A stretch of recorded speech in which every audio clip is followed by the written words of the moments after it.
안녕하세요, 빅설입니다. 구독과 좋아요, 알림 설정은 빅설의 큰 힘이 됩니다. 안녕하세요. 저는 어느덧 50에 접어든 중년 남성입니다. 제가 오늘 사연을 쓰게 된 이유는요, 인과응보란 말이 있잖아요.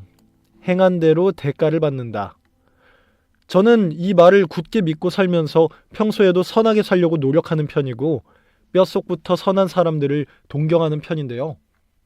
하지만 세상엔 악한 사람이 많고 그 중에 죗값을 치르는 사람은 몇 안 되는 걸로 알고 있어요. 저는 한 기업의 사장이기 때문에 인맥 관리가 아주 중요하거든요. 그래서 가끔은 죄 지은 만큼 대가를 치르게 된다는 저 말이 모순처럼 느껴질 때도 있었어요. 그런데 얼마 전 인과응보라는 말이 정말 완벽하게 딱 떨어지는 사람을 만나게 되었습니다. 제가 이번에 겪게 된 이 사건을 통해서 드디어 마음 한구석에 찝찝했던 감정들이 다 풀리게 되었고, 이 이야기를 많은 분들께 알리고 싶어 오늘 짧게나마 사연을 써보려고 합니다. 저는 앞서 말씀드렸다시피 한 기업의 사장으로 있습니다. 원래는 저희 아버지께서 운영하시던 걸 은퇴 후 제게 물려주신 건데요. 그런데 물려주실 때 그냥 받은 게 아니라 아버지가 세우신 한 가지 조건이 있었어요. 내가 지금껏 힘들게 일군 이 회사를 너에게 주는 대신에 한 가지 조건이 있다. 네? 무슨 조건이요? 너는 내가 정해준 신부하고 무조건 결혼해야 된다. 우리 같은 사람들은 결혼도 비즈니스야. 네? 제가 왜 꼭 그래야 하는데요? 결혼이 비즈니스라뇨. 결혼은 사랑으로 하는 거예요, 아버지. 다른 조건도 아닌 결혼 문제로 이러는 건 아닌 것 같아요. 잠깐 반항을 해봤지만 아버지의 뜻이 너무 완강해 꺾을 수는 없었습니다. 결국에는 아버지의 뜻을 따를 수밖에 없었고 결혼 상대에 대해 여쭤봤어요. 현수 삼촌 기억하지? 어렸을 때 골프장에서 가끔 봤던 땡땡 기업 사장님. 너한테 종종 용돈도 주고 했던 그 삼촌 말이다. 네, 기억나죠. 안 날 리가 없죠. 그 사장한테 딸이 하나 있거든. 아직 좀 어려서 결혼은 이루고 한 3년쯤 뒤면 아마 결혼 날짜 잡을 수 있을 거다. 나이가 몇 살이길래 그래요? 올해 24이라고 하던가? 참하고 착한 아이다. 네? 너무 어려요. 아버지, 24살이면 완전 앤데? 이놈이 어릴수록 좋지 뭘 그래. 다른 놈들은 어린 여자 못 만나서 난리구만. 뭐, 너무 어리면 좀 그렇죠. 말이 통해야 하는데. 아무튼 알겠어요. 당시에 저는 사랑에 대한 환상이나 사랑하는 사람이 없던 시절이라 큰 반항 없이 아버지의 결정에 동의를 했습니다.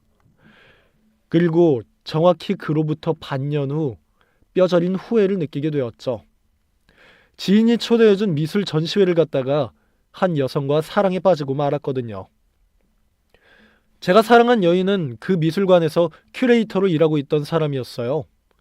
저는 그때 이미 30을 훌쩍 넘긴 늦은 나이였기 때문에 그 사람에게 한눈에 반하자마자 호감을 표하며 전화번호를 얻었고 이후로 쭉 연락을 이어나갔어요. 그분은 처음에는 경계를 좀 하는 듯 했지만 연락을 하면서 제게 점점 호감이 생겼는지 제가 만남을 원할 때마다 마다하지 않고 나와주더라고요. 저는 처음 반했던 그 순간 이미 그분과 결혼까지 생각하고 있었고 빠르게 식을 추진하기 위해 3번의 만남을 가진 후 그분에게 제 직업과 저희 집안의 배경을 말해 주었어요. 조금 더 만나고 나서 이야기를 해도 괜찮았겠지만 혹시나 나중에 알고 놀라거나 부담 가질까 봐서 초반에 아예 말을 해주게 되었어요. 그런데 의외로 그분은 그렇게 놀라지 않더라고요. 그러셨구나. 어쩐지 옷을 되게 신경 써서 입고 다닌다는 느낌을 받고 있었어요.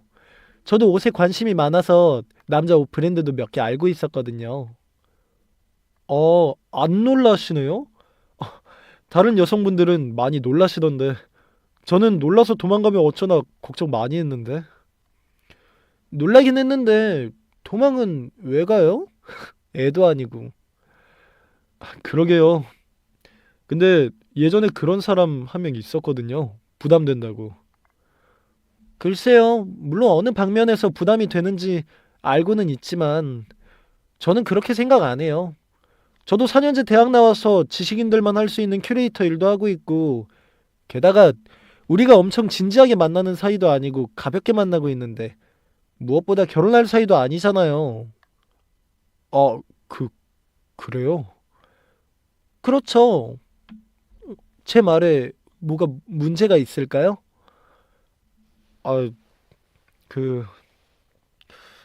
저는 사실 결혼까지도 생각을 하고 있었거든요. 전 가볍게 만나는 거 아니에요. 저랑 결혼할 생각이 전혀 없으세요?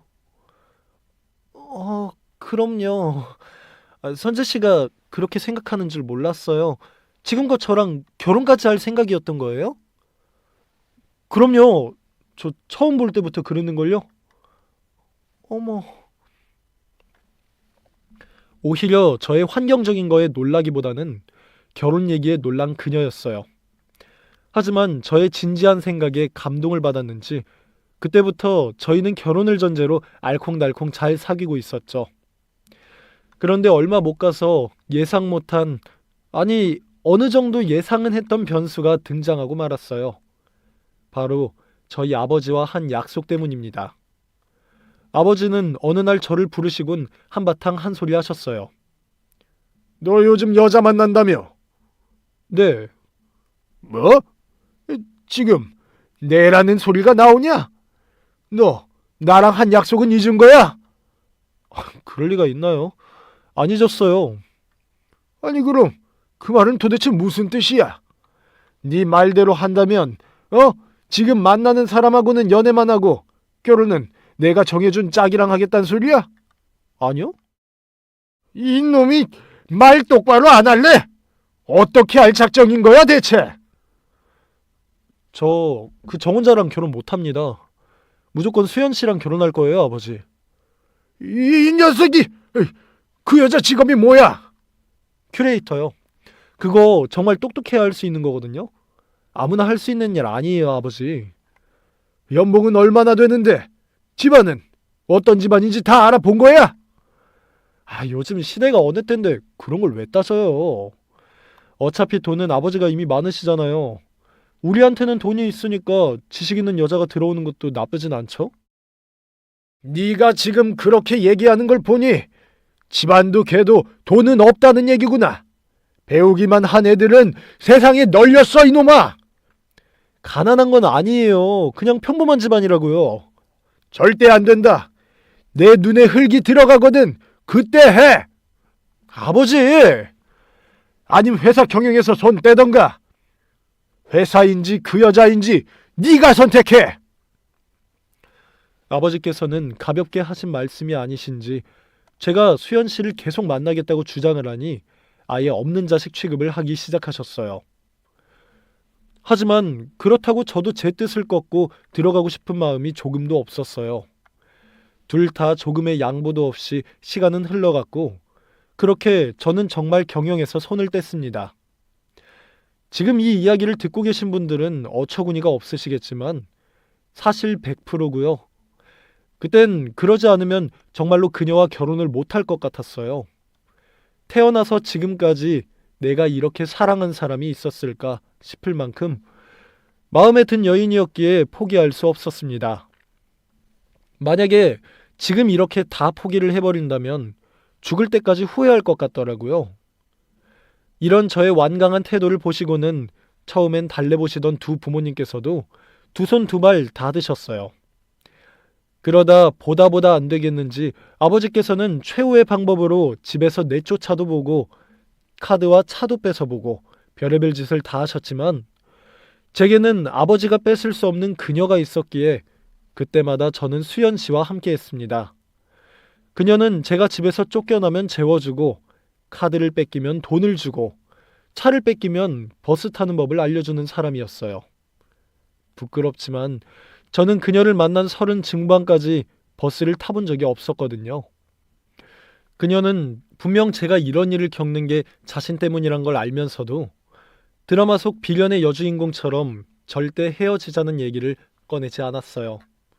물론 속물이기에 그런 것도 아니었고요. 그저 그녀도 지금의 사랑이 더 중요한 거였어요. 저는 그런 그녀가 더욱 멋있어 보였네요. 어느 날 그녀가 저와 지하철을 타고 그녀의 돈을 쓰며 데이트를 하고 있는데 그런 말을 하더라고요. 그동안 오빠 돈 써가면서 했던 호화로운 데이트 말고 이런 평범한 데이트는 어때요? 시시해요? 아니요, 좋아요. 그리고 내가 막 그리 재벌은 아니라 나도 남들처럼 평범한 곳에서 밥 먹고 커피 마셔요. 그래요? 근데 그동안에는 왜 그렇게 저랑 비싼 데만 다녔어요? 그야 당연히 수연 씨가 좋으니까. 좋은 거 먹이고 싶고 좋은 데 데려가고 싶은 게 당연하잖아요. 음, 그럼 이런 일상도 무리 없다는 얘기인 거죠? 네, 그렇죠. 좋아요. 그럼 결혼해도 되겠네요. 네? 선준 씨 부모님 돈 없이, 차 없이, 오로지 제 돈만으로 생활해도 너무나 괜찮다면 저도 괜찮다고요. 와, 감동이에요. 그렇게 2달쯤 흘렀을까? 집안에서는 그녀가 그렇게도 좋으냐면서 두 손 두 발 다 들었고, 그렇게 저희는 다행히 부모님에게 다 안 빼앗긴 채 행복하고도 풍족한 결혼식을 올리게 되었습니다. 그럼 스토리 시기상 결혼을 했으니 이제부터 그녀를 아내로 부르도록 할게요. 아내는 결혼하자마자 시댁 집안의 제안으로 일을 그만두었어요. 아내마저 일을 하면 집안일은 누가 하고 또 애는 언제 낳냐고 하시면서 은근히 압박을 심하게 주셨거든요. 아내에게는 너무 미안했지만 절대 반대하시던 결혼을 허락해 주신 터라 더 이상 제 고집만 피울 수가 없었어요. 저희 부부는 결혼 생활 2달 만에 임신을 하게 되었고 또 1년이 지나 귀여운 아들을 낳게 되었습니다. 저희는 시댁과 분가에 따로 살았는데 저는 아내를 위해 베이비시터를 고용해 주었어요. 그 덕에 아내는 요리라는 새로운 취미를 갖게 됐는데 낮이면 학원에 가서 요리를 배웠고 끝나고 돌아오면 아이를 돌보고 집안일을 했어요. 그리고 제 퇴근 시간에 맞춰 저녁을 준비했고요. 그렇게 언젠가 저녁을 먹고 있는데 아내가 제 눈치를 살피더니 말문을 열었어요. 저기 여보, 어, 재현이 좀 더 커서 어린이집 들어갈 때면 나도 일을 다시 해볼까 하는데. 일? 무슨 일? 반찬 가게 하나 내볼까 해. 그래? 왜 갑자기?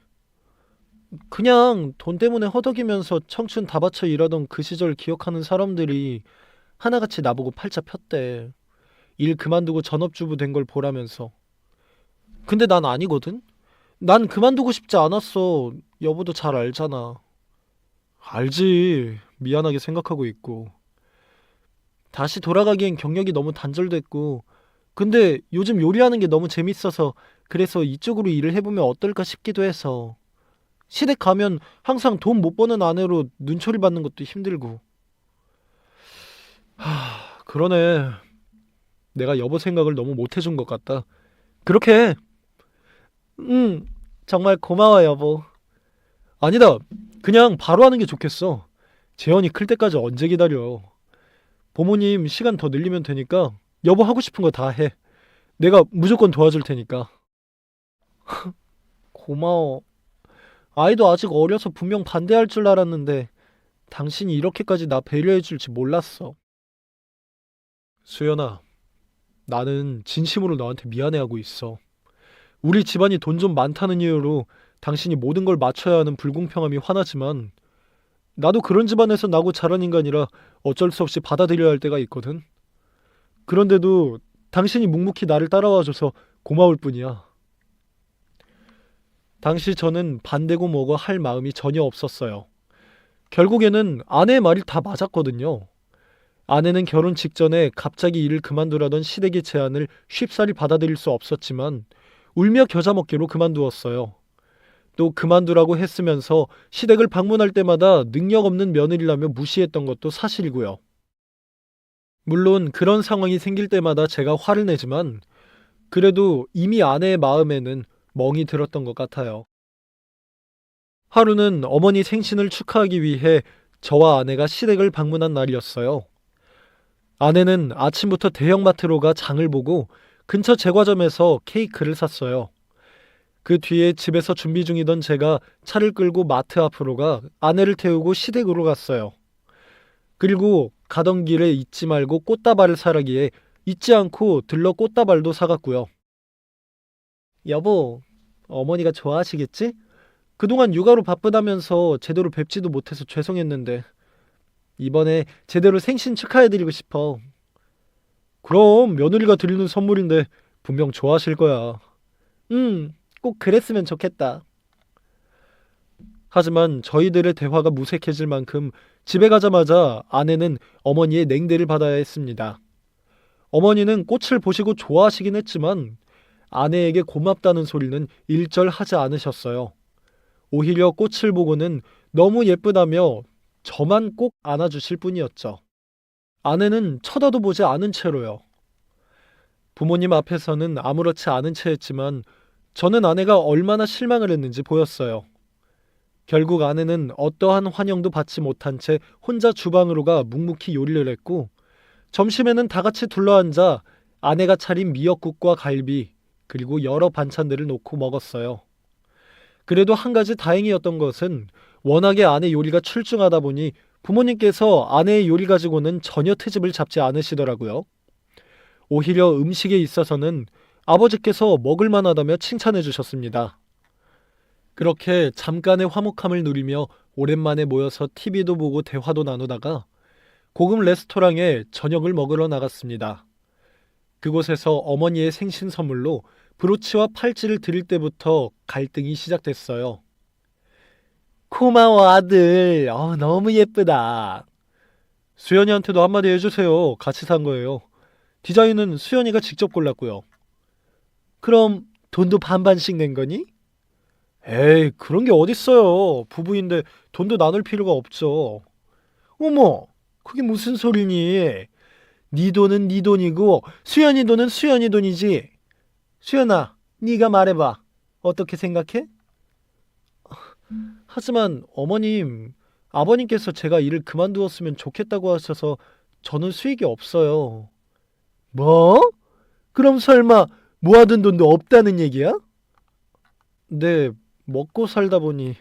어머, 얘 좀 봐.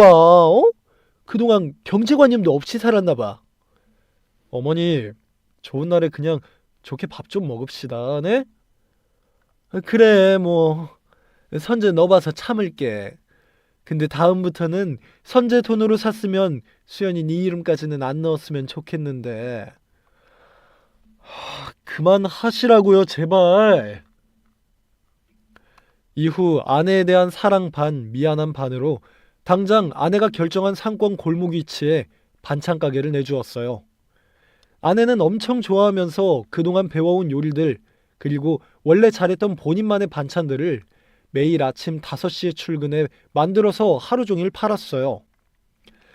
게다가 상권 골목이고 가격도 저렴하게 받아서 그런지 저녁 4, 5시면 다 팔리긴 하더라고요. 그렇게 다 팔리면 가게 정리하고 집에 돌아와 부랴부랴 아이 건네받은 뒤에 당일에 팔았던 반찬들과 찌개만 한 종류 더해서 같이 저녁을 먹었어요. 아내의 일상은 더욱 바빠졌지만 그럴수록 아내의 얼굴은 펴지더라고요. 그런 아내와 아들인 재현이를 보고 있으면 참 마음이 편안해지는 게 너무 좋았어요. 요리에는 만능인 아내의 음식을 먹을 수 있는 것만으로도 너무 행복했고요. 저는 드라마에서 나오는 것처럼 늘 집에서 일하는 아주머니의 음식만 먹고 정말 가끔 어머니가 요리에 필 받으시면 해주시곤 했거든요. 그런데 이렇게 소위 말하는 집밥이라는 걸 매일 먹으니 좋아서 미치겠더라고요. 어찌 보면 돈 빼고는 제가 아내에게 받은 게 훨씬 많은데 사람들은 겉만 보고 판단하니 제가 다 억울해서 속이 뒤집혀지는 거예요. 그래서 저는 사람들이 보는 앞에서 아내를 사랑하는 걸 엄청 티내고 다녔어요. 그로부터 14년이 지난 지금까지도요. 그 덕에 저는 평소 회사 내에서 일반인 최수종이라는 별명을 갖고 있어요. 저는 매일 아침 회사에 출근했을 때 점심시간 그리고 퇴근 시간마다 아내에게 전화를 걸어 제 상황을 보고했고 마지막에는 꼭 사랑해 라는 말을 붙였어요. 그리고 한 번은 전체 회식 때 아내를 부른 적이 있는데 아내에게 다정하게 구는 것을 본 직원들은 그때 제게 일반인 최수종이란 별명을 붙여주었어요. 아내는 그 후로도 매주 일요일 그리고 중간에 딸을 임신했을 때 그것도 만삭일 때부터 낳은 후 몸조리 할 때까지 2개월 정도를 쉰 것을 제외하고는 하루도 쉰 적이 없었어요. 비가 오나 눈이 오나 가게를 나가 반찬을 팔았습니다. 그렇게 돈을 벌어 어머니가 하셨던 말씀대로 어머니 선물을 살 때면 아내는 꼭 아내가 준비한 선물, 제가 준비한 선물을 따로 준비하게 했어요. 그래야 조금이라도 덜 무시받는다면서요. 그리고 세월이 14년이나 지난 만큼 어머니나 아버지도 일 열심히 하고 착한 아내를 인정했어요. 부모님 두 분 모두 아내가 받은 상처를 회복할 수 있게 많이 노력하고 계세요. 뒤돌아보니 이렇게 싹싹한 며느리인데 본인들이 너무 못살게 군 게 생각이 나고 창피하신가 봐요.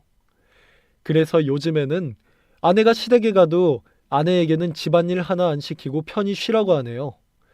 사실 원래도 집에서 일하시는 분이 계셔서 시킬 필요가 없음에도 일부러 시킨 거긴 하지만요. 아이들은 의외로 가게가 있는 골목에 문구점이나 먹거리 등 놀거리가 많으니까 학교 끝나고 가게로 놀러가 노는 것을 좋아했어요. 아내는 처음에 아이들이 창피해하면 어쩌나 걱정을 좀 했었는데 완전히 오산이었던 거죠.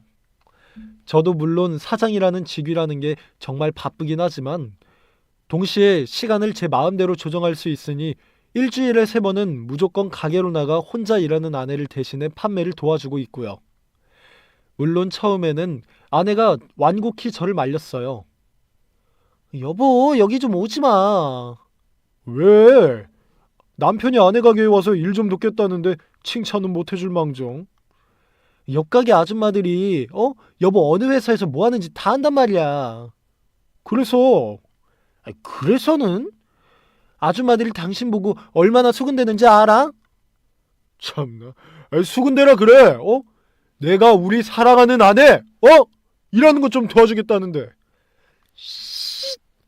옆집에서 들을라. 당신 그럴 때마다 내가 얼마나 민망한 줄 알아? 남들 보기 창피할 때도 있단 말이야. 수연아, 그런 거 신경 쓸 시간 있으면 나 잘했다고 칭찬 좀 해줘. 남들 눈치 볼 게 뭐가 있어. 우리가 행복하면 되는 거지. 안 피곤해? 회사에서 기빨리고 와서 손님 맞이하는 거. 사실 나는 그런 것보다는 당신이 힘들까봐 그러는 것도 크단 말이야. 당신은 새벽부터 나와서 일하는데 내가 힘들다 말할 자격은 안 되지. 그거랑 이거랑 같나? 당신 변했어. 예전에는 본인 커리어에 되게 자부심이 강했는데 그것마저 내 탓 같네 괜히.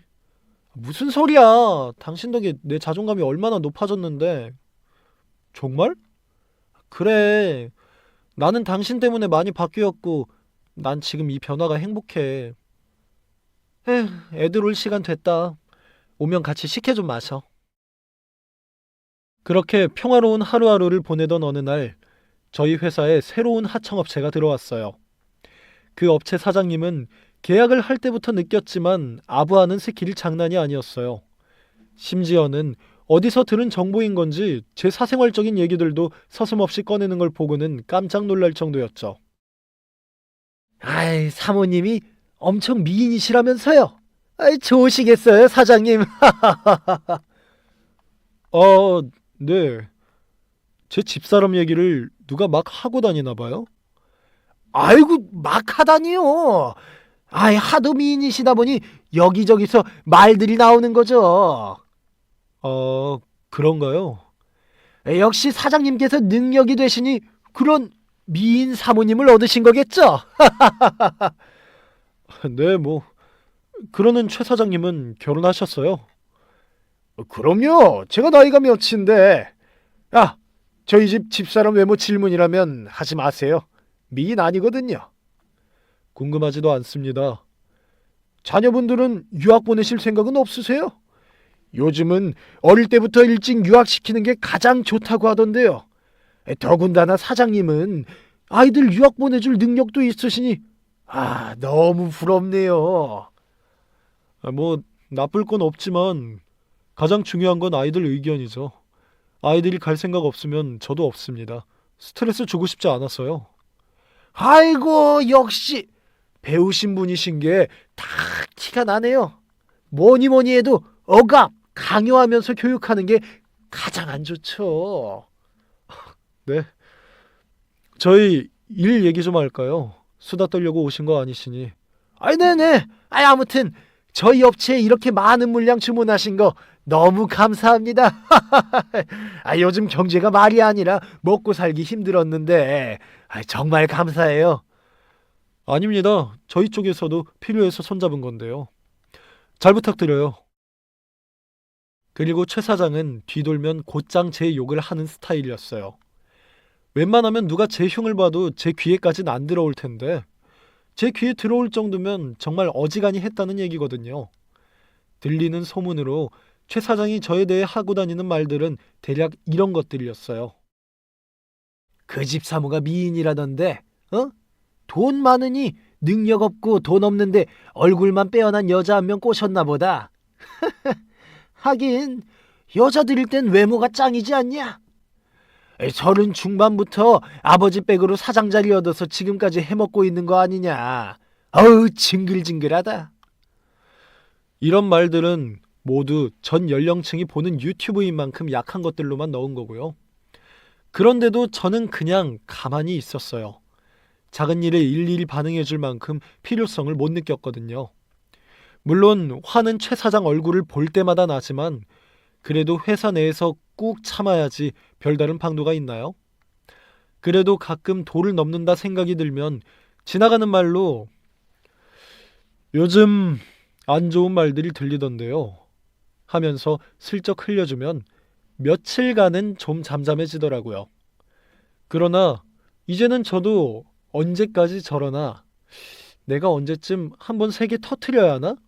지켜보고 있던 중이었어요. 그러던 때에 바이어와의 미팅이 있어서 미팅을 끝내고 아내에게 전화를 걸었어요. 나 이제 퇴근하려고. 당신은? 나 오늘 비가 와서 그런지 아직 몇 개 남아서 다 팔고 들어가려고. 뭐하러 그래. 몇 개 남은 거면 그냥 들고 와. 이웃집이나 나눠주지 뭐. 비도 오는데 축 처지잖아. 아니야. 난 비 오는 날 빗소리 들으면서 장사하는 게 더 좋아. 그래? 그럼 나도 갈까? 뭐하러 그래. 얼마 안 남았으니까 먼저 집에 가 있어. 아니야, 갈게. 비 오는데 오늘은 이모님한테 아이들 저녁 맡기고 우리는 밖에서 우동 한 그릇씩 먹고 들어가자. 어때? 우동 좋지. 그럼 얼른 와. 저는 오랜만에 아내와의 저녁 데이트를 상상하며 가게로 향했어요. 그리고 문을 여는데 되게 익숙한 뒤통수를 가진 남자가 저를 등지고 서 있더라고요. 그래서 처음에는 손님인가 싶었는데 자세히 보니 그 앞에는 저의 사랑하는 아내가 그 손님을 향해 무릎을 꿇고 있는 거예요. 손님은 아내에게 고래고래 소리를 지르고 있었어요. 야, 내 말 안 들려 지금? 빨리 할트라고! 저기요 손님. 죄송합니다. 충분히 사과드리고 보상해드릴게요. 아니, 누가 지금 사과를 했어? 내 구두에 흘린 양념 할트라고! 할타 당장! 이거 다 할 때까지 나 아무 데도 안 갈 거니까 그렇게 알고 당장 먹어치워. 손님, 제가 잘못한 건 알지만 아무리 그래도 이건 도덕적으로나 윤리적으로나 맞지 않는 행동인 것 같은데요. 야, 씨! 무슨 여자가 이렇게 말을 많아? 이 구두가 얼마짜리인 줄 알아? 너 이거 반찬 몇 개 팔면서 얻은 돈으로 살 수 있을 것 같아? 없이 살아서 보는 눈이 없는 건지 이거 브랜드 좀 똑바로 잘 봐. 얼마 같아 보여? 손님, 제가 어떻게든 냄새 안 배도록 잘 닦아볼게요. 그러니까 한 번만 양해를 좀. 진짜 말 안 통하네. 아니면 지금 여기 있는 반찬들 다 뒤집어 봐? 손님, 정말 왜 그러세요? 계속 죄송하다고 말씀드렸잖아요. 웃기지 마. 똑같이 당해야 그래야 공평하지, 어? 내 신발 더러워진 만큼 이 가게도 더럽혀야 속이 좀 풀릴 것 같아서 그래. 그래봤자 이런 싸구려 가게쯤 치우면 그만이겠지만. 저는 제 앞에 펼쳐진 광경을 이해할 수 없었어요. 남자의 구두에는 빨간 양념이 묻어 있었고 남자는 그걸 제 아내에게 혀로 핥으라고 지시를 하고 있었어요. 이미 아내의 무릎을 꿇린 채였고요. 근데 그것보다 더욱 충격이었던 건 그 남자의 뒷모습과 목소리가 제가 아는 한 사람과 너무 똑 닮은 거예요. 맞아요. 하청업체 최 사장이었어요. 저는 일단 놀란 마음에 여보! 하며 아내에게 달려갔어요. 최 사장은 소리가 나는 제 쪽을 보았고 제가 아내의 어깨를 잡고 일으켜 세우자 최 사장은 당황을 하더니 말을 더듬기 시작했어요. 사장님, 그럼 이분이 제 아내입니다. 최 사장은 그 순간 너무 놀라서 그런 건지 아님 제 아내라는 것을 알고 극도의 공포감 혹은 불안감을 느낀 건지 졸도해버렸어요. 그리고 쓰러진 최 사장을 보고 아내는 놀라서 흔들어 봤지만 꿈쩍도 하지 않았어요. 어떡해? 신고해야 하나? 그 전에 상황 좀 설명해봐.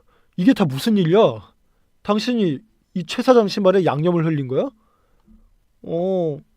마지막 떠리로 양념게장 털어준다고 설치다가. 그런다고 이렇게 난동을 피우는 게 말이 돼? 그러게. 자기가 신은 신발이 얼마나 비싼 건지 아냐면서 난리를 치는데 어쩌겠어. 뭘 어째. 내가 이까지 신발쯤 많켤레도 사줄 수 있는데 그게 내 돈이야? 아니잖아. 십몇 년 전에 어머니가 한 말 가지고 왜 아직도 이래. 이제 그러지 마. 응? 여보 돈도 여보 돈이고 내 돈도 여보 돈이야. 무슨 말 같지도 않은 소리를. 그렇게 뜬금없이 아내와의 실랑이가 벌어질 무렵 최 사장의 손가락이 움찔거렸어요. 분명 깨어난 것 같은데 본인도 창피한 걸 아는지 일어날 생각도 안 하더라고요. 일어나세요. 일어난 거 다 하니까. 그제야 최 사장은 슬며시 눈을 뜨고 저희를 올려다보다가 에라 모르겠다 하는 마음으로 곧장 무릎을 꿇었어요. 죄송합니다. 죄송합니다. 제가 잠시 미쳤나 봅니다. 저기요, 최 사장님. 사과는 저한테 하는 게 아니라 제 아내한테 하셔야죠. 네, 그럼요. 두 분 모두에게 드리는 사과예요. 정말 죄송합니다. 이까진 양념 뭐가 대수라고 그냥 물티슈로 잘 닦으면 되는 것을. 그쵸, 사장님? 네, 잘 알고 계시네요. 네, 오늘은 제가 잠깐 취해서. 저기 사장님, 저 용서해 주실 거죠? 글쎄요, 생각 좀 해보고요. 일단 집에 가 계세요. 제가 한번 연락 드릴게요. 네, 그럼 편안한 밤 되세요. 계좌는 들고 가셔야죠. 계산은 꼭 하시고요. 네, 그럼요. 최 사장은 계산을 마치고 게장을 한 손에 들고는 쏜살같이 가게를 빠져나갔어요. 아내는 다시 제 옆에 앉아 저를 다독여 주었고요. 안 그럴 거지? 뭐가? 저 사람 말이야. 벌 안 줄 거지? 같이 거래하시는 분 같은데. 무슨 소리야. 할 수 있는 건 다 해야지. 하지 마. 이제 이런 일 겪었으니 정신 차리겠지. 정신을 차리긴 무슨. 저런 유형의 사람들은 이런 일 겪으면 어떤 생각하는 줄 알아? 반성을 하는 게 아니라 오늘 잘못 걸렸다. 운도 없네. 이런 생각이 나온다고. 그래도 오늘 이 일뿐만이 아니라 그래. 그래? 평소에도 저러는 거야? 안 그래도 지켜보고 있었는데 역시나네. 사람 인성 어디 안 가. 됐어. 기분 털고 우동이나 한 그릇 먹으러 가자. 그래. 저는 다음날 출근을 해 고민에 빠졌어요. 이미 최 사장과 마음속으로 연을 끊은 지는 오래고 현실에서도 어떻게 끊어야 할까 많은 고민 끝에 최 사장을 카페로 불러냈어요. 술집은 혹여나 실수라도 하거나 사고라도 낼까 좀 두려워서 제외시켰고요. 카페로 나온 최 사장의 모습은 안절부절 못하는 강아지처럼 두 손 모아 무릎 위에 올려놓고 저를 빤히 쳐다보더라고요. 최 사장님, 네, 사실 저 다 알고 있습니다. 아이, 뭘요?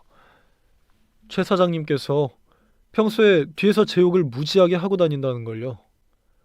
네? 무슨 말씀을요? 아닙니다. 거짓말하실 생각 마세요.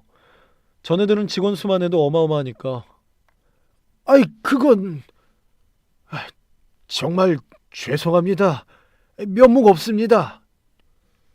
그러게 도대체 왜 면목 없는 짓을 합니까? 그냥 제 습관인 것 같습니다. 어떻게든 고치겠습니다.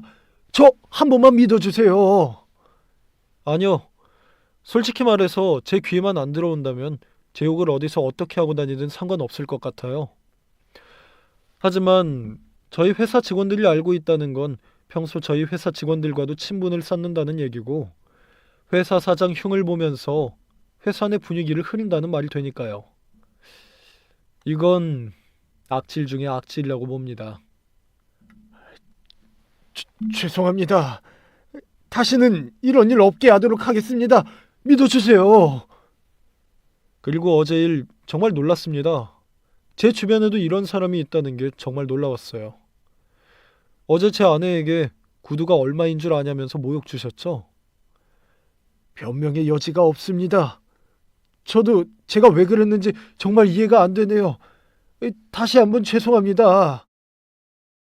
저요, 돈 있는 집안들, 재벌들 참 많이도 보고 살았는데요. 이런 식으로 본인이 가진 걸 과시하면서 없는 사람 모욕 주는 거 처음 봤어요. 드라마도 아니고. 죄송합니다. 저야말로 죄송하지만 저는 이런 인성을 가진 분과 더 이상 일 못할 것 같습니다. 네? 사장님, 제발 한 번만 더 믿어주세요. 제가 무릎이라도 꿇을까요? 아니요, 제발 꿇지 마세요. 저도 최 사장님이랑 같은 급 취급하지 말란 소리예요. 불편하니까. 안 돼요, 사장님. 회사에서 일 안 주면 저희 회사 직원들 월급도 못 준다고요. 그뿐인가요? 저희 가족 부양할 생활비는 당장 어디서 구하나요? 그러지 말고 한 번만 살려주십시오. 진짜 저 알거지 됩니다. 인과응보 아니겠어요? 그러게 평소에 좀 선하게 살지 그랬어요.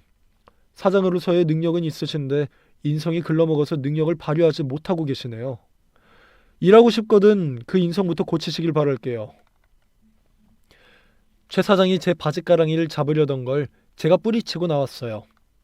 물론 이미 계약을 한 상태여서 돈을 좀 물어줘야 하는 상황이지만 그럼에도 불구하고 같이 일을 할 수 없을 것 같다는 생각이 굳게 들었기에 내린 결정이었고요. 그 이후로 저는 정말 만족하고 있어요. 일단 주위에서 누가 제 흉을 본다는 얘기를 안 듣는 게 가장 좋았어요.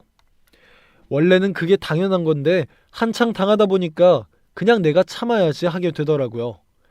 그러다가 다시 안 듣게 되니 이게 이렇게 편안하고 감사한 일이었나 다시금 깨닫게 되었네요. 그리고 당일 아내에게 최 사장과의 일을 그만뒀다는 얘기를 해주었어요. 아내는 처음에는 놀라며 굳이 그렇게까지 할 필요가 있었냐고 저를 나무랐지만 제가 최 사장에게 겪었던 일을 말해주니 더 놀라면서 제 등을 쓰다듬어 주더라고요. 어떻게 그런 심한 말을 농담거리로 삼아서 얘기를 하고 다닌대? 끔찍해라. 그러게나 말이야. 세상에 별사람 다 있다니까. 당신도 고생 많았겠네. 중간에서 얼마나 스트레스를 받았겠어. 나한테라도 말하면서 좀 풀지. 아니야, 참을만 했어. 그리고 난 당신이 웃는 게 더 좋기도 하고. 괜히 나만 참으면 되는 일에 당신 미간까지 찌푸릴 일 없으니까. 하여간 나밖에 모른다니까. 그러니까 난 내가 생각해도 정말 당신밖에 몰라. 아, 그게 뭐야. 그렇게 한동안 저를 속썩였던 사람은 인과응보를 겪으며 회상 속으로 사라졌습니다. 이후 저는 다른 업체를 구했고 다행히 그 업체 사장님은 참 좋은 분이셔서 정말 만족해하고 있고요. 아이들도 어느덧 쑥쑥 자라 중학생 그리고 초등학교 고학년이 된 지금 한 가정의 아버지로서 행복한 하루하루를 보내고 있어요. 아무래도 아내를 만난 건 30 중반까지 진짜 사랑을 모르던 제게 제발 좀 알라면서 천사를 내려준 게 아닐까 싶어요. 아내 덕에 제가 정말 많이 변했거든요. 그럼 지금까지 제 이야기를 들어주셔서 감사합니다. 재미있으셨으면 좋겠지만 아무튼 제 이야기의 의도만 잘 전달이 됐으면 좋겠네요. 감사합니다.